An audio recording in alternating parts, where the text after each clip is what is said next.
Were you at 18? Lollapalooza is just around the corner. This is not the time to be silent. Every stream is more than a number, it is our voice.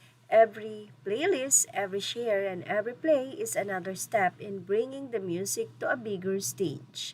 The world is about to watch. Let's make sure they hear us too. This is our call to unite stream with purpose and amplify the music with everything we've got. Our collective efforts has always made the difference and it will again. No excuses, no hesitation, no holding back. Let's make some noise. Let's make an impact. Are we ready?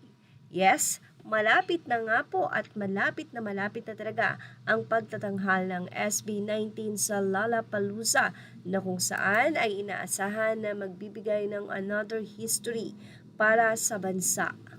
Sa ibang balita naman at update, kinutuwaan nga ng mga fans ang nasabing suot-suot ni Justin sa concert ng Pure Gold OPM.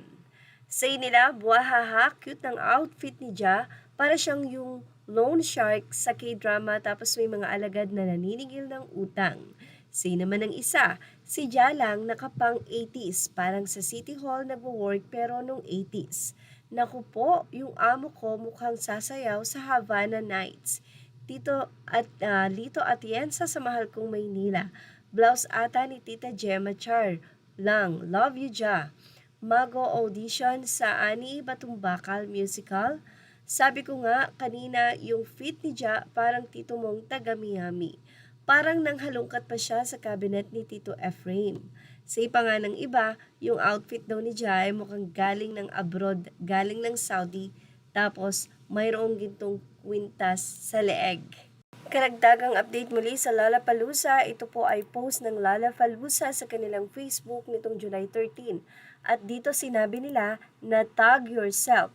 Ibig sabihin, ganyan po ang inaasahan na crowd na manunood sa nasabi nga pong nalalapit na music festival kung saan isa nga pong SB19 sa magpe-perform doon.